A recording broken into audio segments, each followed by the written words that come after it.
Hi, this is Ron from POCculture.com. Rona, how are you? Good. Hi, Ron. Nice to meet you. Likewise, so excited to speak with you. Um, you got to work with Domi for Bao, which I love so much. I have a little Funko here. How fun is it to be working with her again for this feature film? And what did you learn from that experience that you were able to incorporate here? Yeah, it's a dream come true because like even with Domi, I knew her before even Pixar. I was stalking her blog spot on her like little short animations, and I always like knew that she would become some like amazing director somewhere down the line. And so, she's probably the most decisive and like unexpected and emotional director I've ever worked with.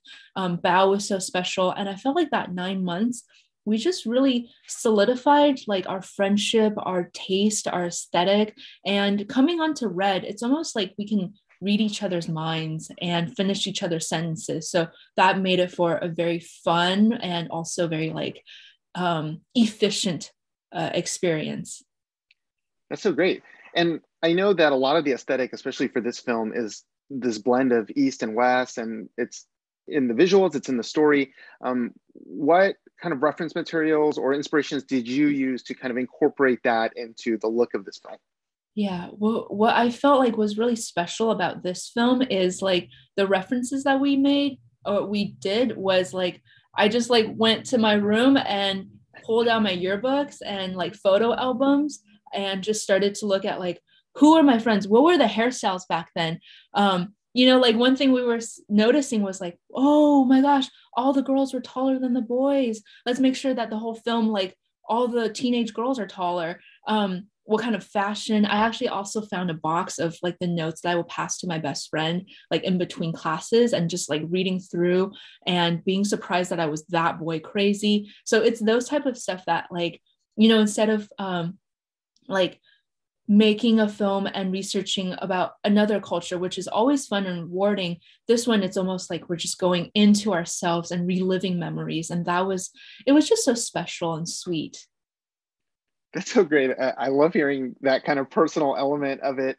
And it's funny because a lot of that fashion and style has come back. So you Yeah. can almost just look outside and see that as well, which talks about the everlasting nature of stories.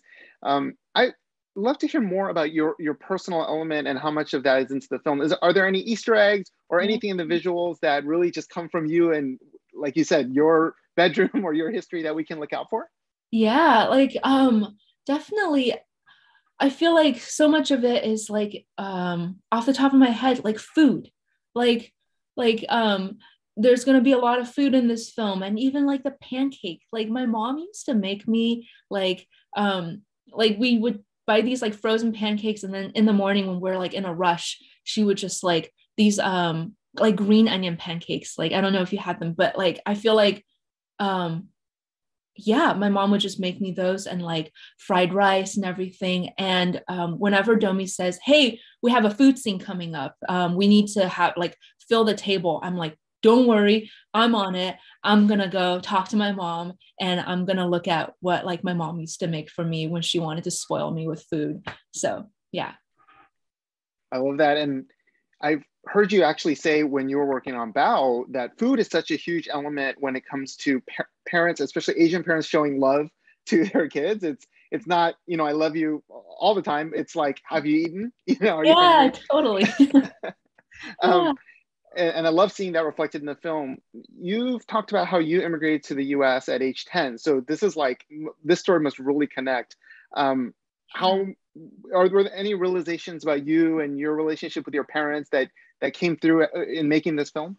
Yeah. You like to answer this question, there's so many levels. It's like for me, it's like my whole entire life it was like I didn't like who I was like at that age because it was like I was pimply, I wasn't I was A plus student, but I was like fighting with my mom. I didn't want to be seen with my mom. But then a year before that, I was just like my mom and I were best friends, and then suddenly like I just wanted to step away from my mom, and like um like the friendship, how I was feeling about my weight. You know, I was a little bit like chubby cheeks, you know, and my hair was frizzy, all of these things where I just never really embraced myself. And making this film and making it kind of open my eyes to like, hey, everybody goes through this. You know, you can be perfect and you can be wild and you can be messy, but you can be sad and funny. And like, it almost like it's therapeutic because I kind of went back and I started to embrace myself. But I could, because I'm older, I can also see it from my mom's perspective. And now that I am a mom, I can definitely, like, on another level, I can see this film in a way that's like, oh, how my mom must have felt. So I'm actually really excited to sit down and watch this film on Disney Plus with my mom, because I feel like we're just going to be like, this film is going to help us have even more understanding of each other. That's really beautiful, and that's how I feel about sharing this film hopefully soon with my daughter, who's about the same age.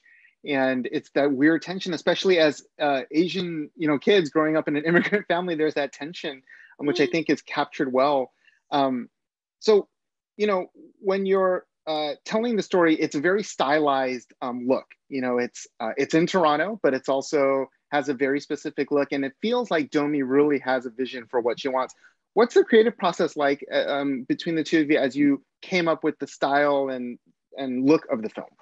Yeah, it's a lot of sitting down in the beginning. I would say like Domee is so like, she so knows what she wants, and like even if, and she's an amazing artist herself, so you can see in her sketches that like she, so much of like May, you know, we definitely tweaked her proportion a little bit, we tweaked her like eye shape and maybe her outfit, but like she always knew that what kind of hairstyle she was going to have, and she knew that she wanted like a big head to body proportion.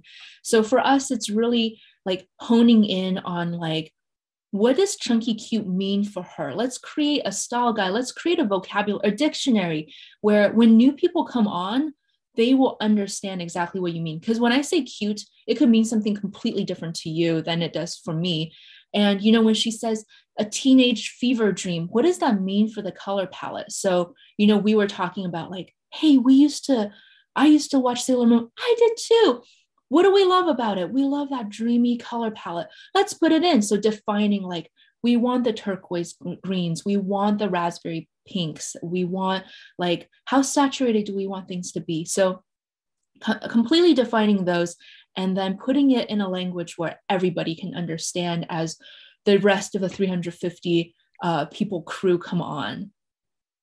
That's wonderful. Well, congratulations. I'm so excited for everyone to see this film and for me to see the rest of it. And I'm looking forward to more of your stories. Thank you so much. Nice to meet you, Ron. Likewise. Take care.